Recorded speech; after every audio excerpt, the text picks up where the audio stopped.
Our next presentation is entitled The Power of Virtual Networking. I would like to introduce you to two very special speakers who are representing our corporate deluxe sponsor, CPA Alberta, Chartered Professional Accountants of Alberta, Javier Vinsome and Tonya Holowitski. They are both career and diversity advisors with CPA Alberta. I won't read their bios now, as you can read more about them on the conference platform under speakers. However, I would like to mention that Tonya and Javier have been long-term supporters of ERIC programming, and we are all very grateful for their contributions, especially for our networking events. Javier and Tonya, I'm very pleased to welcome you both this afternoon. Thank you, everybody, for attending our session. It's really exciting to see you all here. My colleague Javier Vinsome and I, Tonya Holowitski, work for CPA Alberta as career and diversity advisors. Both of us have been working closely with both Doug Piquet and Elena Trinova for quite a few years now, supporting ERIC as we fundamentally believe and support new immigrants such as yourselves to integrate into the Canadian workforce and become our peers and clients. So thank you again for attending here. We are here to talk to you about networking. And Javier, maybe I'll let you take it off about the world of networking. Well, thank you for the introduction, Elena. Pleasure to be here today. As you know, the world has changed significantly in the last while, and so has the networking game. So we're going to focus more on the networking tools of today, which will obviously probably be more on a virtual basis. And as such, we're going to focus heavily on you leveraging your LinkedIn profile for the purpose of professional business networking.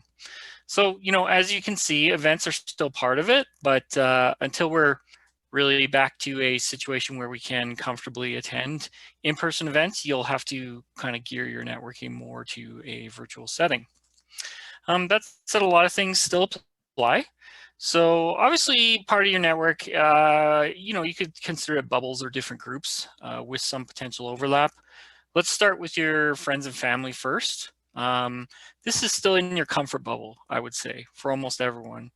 So they may or may not be the most effective means for you to gain new business connections, but certainly starting there can help you, first of all, build up your LinkedIn profile, for example, because you can scrape all of your emails and it can see who you know who's already on there and suggest you connect to them. So if you're kind of a newer person to LinkedIn, start there. Also, your friends and family will probably give you some more meaningful advice if you ask for it because they know you a little bit.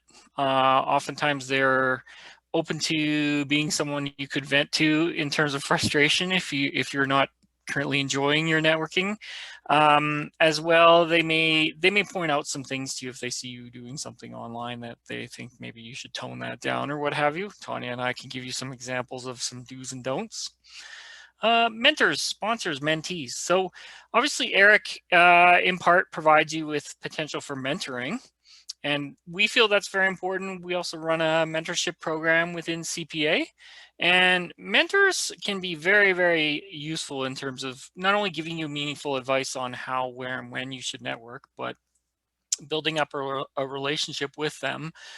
You can really certainly expand your network based on them. I would imagine, at least in my experience with our mentorship program, once they gain a level of trust with their mentee, they are generally willing to make a referral. Tonya, I'll turn the workplace piece over to you just for your comment on that or thoughts on the first two that we already covered. Absolutely. So I think one of the most important things I'd like to say about this slide is that your network is likely bigger than you think it is. And when you look at networking, I want you to know a lot of people feel very nervous about this word, having to go out and talk to people, especially if you're all of a sudden having to expand to talking to strangers. So the reason why we put this slide together is to remind you that networking does not mean always talking to strangers, and that as we expand out to talking to people we don't know, we start with the people we do know. And that is, as Javier mentioned, your friends and family, and they can introduce you to people you don't know. They may know somebody here, even though they're back home in your place of origin, or they may know somebody who knows somebody. So leveraging, starting your network from where you are is a good place. The workplace is really important. And this is important you hear this now from me, because you will cultivate your network on LinkedIn based on people you've worked with, who've worked perhaps for you, or who you've worked for, colleagues that you've had in other departments. So your network in the workplace is really big. And as you're joining people, let's say on LinkedIn using social media, what it's doing is it's giving you access to their network, and it grows. It's like developing a spider web and starting from the middle and going your way out. Community, getting involved in the community, everybody you volunteer with. If you are in a position where as a volunteer, you're processing, let's say, tickets because you're working at a festival, the people that you're giving a ticket to, that's a network. The people that you're volunteering with next to you, that's a part of a network. The people managing the community event, they're also a part of your network. So anytime you're talking to somebody, that's a networking opportunity, and you're sharing something about yourself. And so what's really important is that you understand it doesn't have to mean that you're always going to an event into a room full of strangers. And when you are doing that, there's a couple tips I can give you. Even today online, you've got some opportunity to virtually network. And a lot of people are nervous about that, because you know what the biggest fear in the world is? The biggest fear is talking, public speaking. And networking is like a mini version of public speaking. So it's very nervous for you to feel uncomfortable. But the great thing is everybody does. There's very few people who are very comfortable with networking. And those of us like myself who are, it's because we finally got through all of the pain and suffering of not being comfortable, and we've learned how to get comfortable. And the only thing that does that is time and forcing yourself to do it. So I want you to know today, when you're doing your virtual networking, or tomorrow when things are better and you're able to go into a room, just always remember, if you're not comfortable, there's a bunch of people in the room who aren't comfortable too. Okay. If I may comment on that, actually, I think there's a bit of a perception out there right now. Well, there's no events happening, so I'll just try and kind of send out connections on LinkedIn and see what happens. I disagree. There's actually a lot of events that I see happening in a virtual space. I mean, just yesterday, Tonya and I were on a large virtual conference, Connexus. So if you put the effort in, you can certainly network at the booths on these virtual events. There are plenty of things, at least in our association, that I see being offered virtually, including this one for all of you. So just make a point of trying to get comfortable with, don't just attend a presentation and not say hello in the chat, for example. Like, actually make a point of trying to reach out, even if it's just saying hello to other participants at the event. And Javier makes such a great point, because the truth is there are a lot of events. And if you guys use websites like eventbrite.com, meetup.com, they have lots of online events, and you'll be able to search by topic. And it doesn't always, again, have to be related to work. You're going to meet people who are doing the same work as you. You're going to meet people who may know somebody who can hook you up, so to speak. And that's the language we love to use here in Canada, hooking up. And I've got to tell you, so I have Facebook, and I do not use Facebook for anything but social, fun, silly reasons. But because they have this really good marketing tool algorithm, my advertisements actually show me a lot of events that come up and training opportunities. So even through Facebook, you can find networking opportunities just by following things that you like and are interested in. So I just want to throw it out there that even something like that can give you access to networking events. Now, why don't we switch to, I'm going to switch my screen. So we're switching here to LinkedIn, and I'm already logged into my profile, which is really great because when we open this up, this is what you open up to, and this is, we call it the feed. And so I want to start off by telling you a couple things about your feed. So we'll get to putting together a good profile, but one of the most important things is this feed here, because what it does when I open up every day, I can see postings of people I'm connected with. So I'm connected with Ruth Ann. She made a comment on this posting, which, by the way, I ended up making a comment on this posting, which led to the individual who posted the original post. This is going to sound convoluted, but this is what happens. He ended up inviting me to be connected to him because he liked my comment. So right there, just from one post, all of a sudden I've expanded my network just because I made a comment on it. And I can go through this and I can say, hey, this is a neat article, right job, right candidate, right now. And I can share it. So I'm going to share this, I'm going to post it, and somebody else might like it. And then I can look at who's liked my postings and see if they're not connected to me and do the same thing. But the other thing that it does is it makes sure that I'm being seen and that they're seeing me. So you can see here, Javier has shared that we've got a Monday meetup coming up. So I'm seeing his activity. So the more he shares, the more I see him. And then that makes us feel connected. So as I scroll down here, Joe and I don't work for the same company. We don't see each other very regularly, but it's almost like we're indirectly communicating with each other and staying connected just because I'm able to see what he's posting. So this is the advantage to being on LinkedIn and logging in regularly.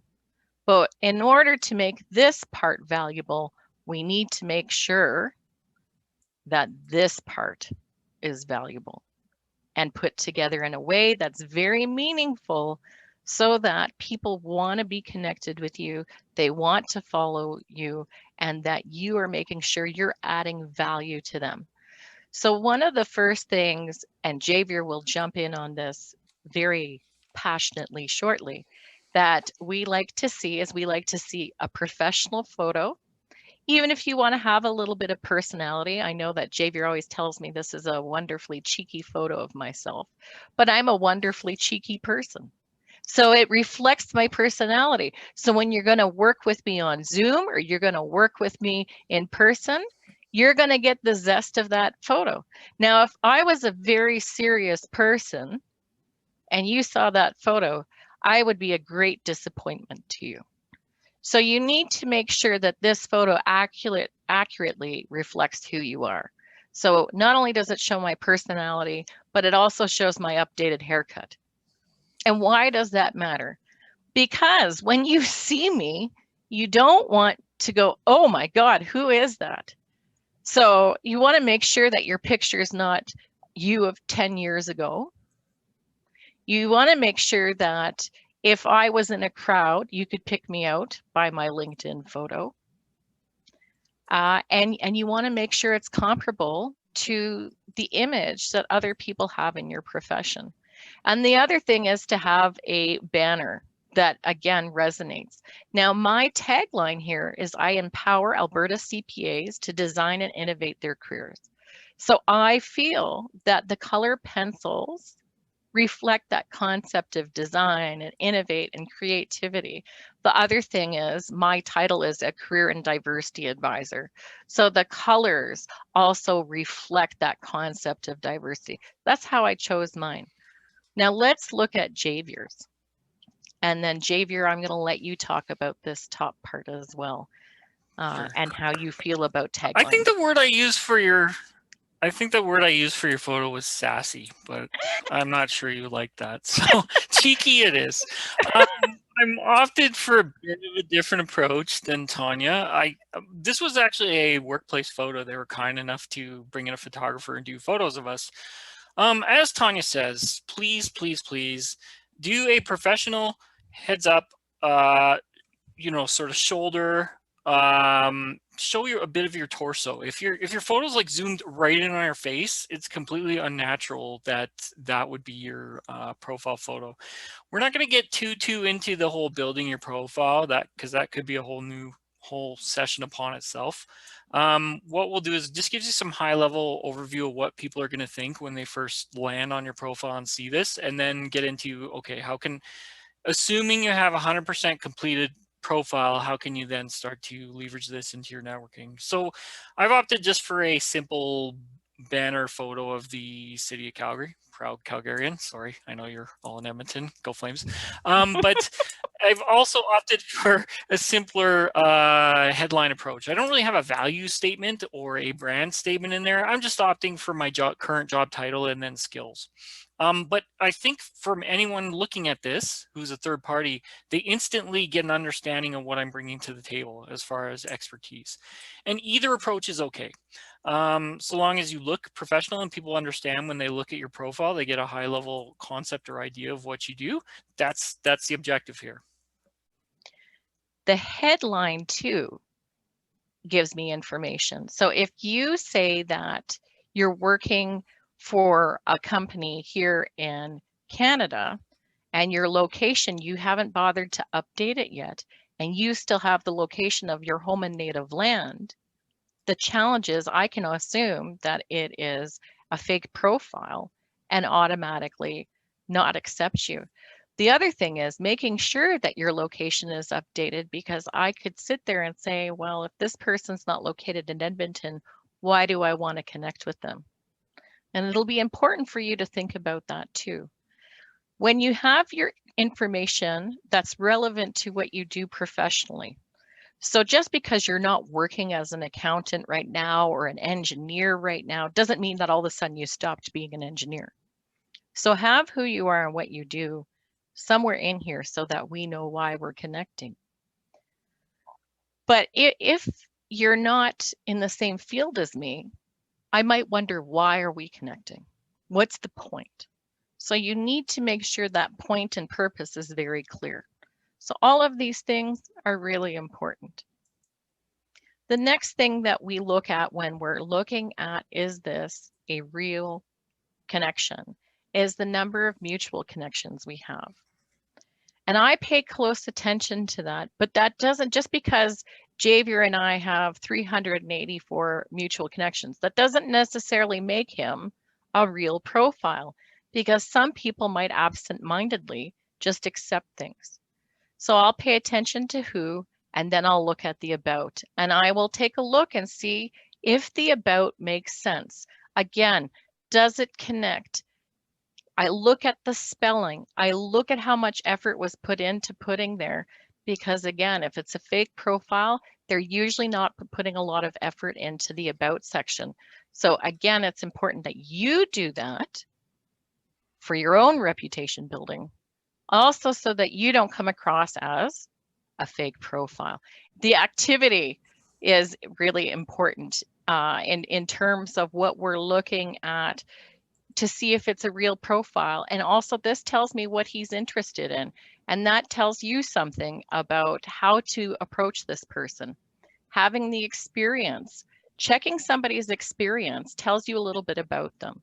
And why do you want to do this as well and know all these different things? Because it's giving you information about competitors. So if I want to network and I want to make sure that my profile is comparable to somebody else, and let's say I'm an accountant, I'm going to look up CPA and senior accountant.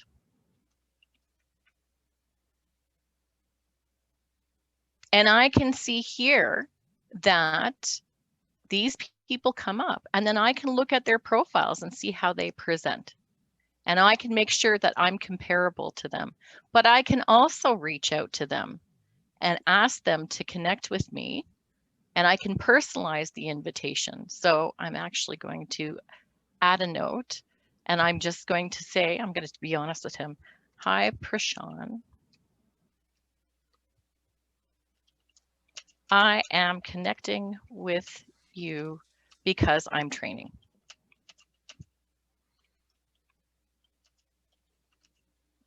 He can decide if he wants to connect with me or not. But sending out a personalized request is really what makes the difference. So when we accept requests, we make sure that they are real people. And when we send out requests, we make sure that we are personalizing the invitation. And then we're following up, whether it's we pick up the phone and we call in to the company that this person's working at. So we know that Prashan works at Tip Trailer Services. So I could pick up the phone and call Prashan and say, hey, Prashan, I sent you a LinkedIn invite. I'm wondering if you could have 10 minutes to answer some questions about the company you're working for, the industry you're working in, and just to get to know you, because right now I'm trying to network and learn about the market here. And you're asking questions and you're starting conversations. So it's not just about the idea of connecting with a number of people. It's also about making those connections meaningful and talking with them and turning them into conversation. And just to close before we go to questions, Javier, do you have anything else you want to add there? It's really important to not just hit connect and send. Tonya and I were discussing earlier today, I have several outstanding connections, and yes, I'll go through them, but I'm much more likely to accept the ones who sent me some kind of message, be it thanks for your presentation, or I saw you here, or I met you here. That puts a little context around what they want and why. Utilize the message every time. I guess the other method you could use is you can also, of course, search employers. So you could search a specific employer of which maybe has a job posting you want to apply to. You could try connecting with someone at an organization by searching, let's say, RBC. Perfect. And then you can look, obviously you can get company information here, but probably what's relevant to you is all those employees. Okay, so there's 80,000 potential people you could connect with. Obviously not realistic. This is where you would employ some filters. Typically, I would assume you probably want to work in your current location. Let's assume Edmonton. And we'll see what this filters the results down to. So you just filtered 80,000 results down to 871. So you understand the process. Once you filter further, you can then sort of target your search. Now, you could try to connect with, let's say, I'll just take the top one. Oh, there we go. So Jim or Andrew Holmes, CPA, CMA, VP, Corporate Client Group, Finance. Interesting if you were in finance background. If you connect to Andrew, just out of the blue, I think likelihood of getting that accepted might be lower. What ideally you want to do is go through your shared connections. So you click, you see down below in the smaller writing where it says Anthony Jackson and Scott McLemmon are shared connections. Again, this is from Tonya's profile, so I don't know how well she may know these individuals. It's far, far better to message your mutual connection for an introduction. So usually the introduction would go something like, hi, Anthony. I'm looking to connect with Andrew just for the purpose of an information meeting about potentially this role at RBC. And then you get him to send that on your behalf. And then it comes from a point of trust. And it's not just some unknown person reaching out to someone at a company. Okay, and then I would click send on that. So that's a really great tool too. We're going to discard that so that I don't send it out for that reason. Another way that we sorry, go ahead. Oh, I was just going to say the third method that a lot of people use to connect with people they don't yet know is, of course, groups, which you can also search. And so we'll just use the Alberta member group for an example, because it's an open group. But these are usually things where people of like-minded interests have joined. Do not discount the power of groups. They're very important for your networking. The reason being, if you can click on see all and look at all those people on here, you see how now message appears, not connect. There's a difference there in that, see, Gabriel Alea is a third level connection to Tonya, meaning there's no go-between for her to request a mutual connection to introduce. However, because of groups, now Tonya can say something, well, as you see, hi, Gabriel, I'm your career advisor.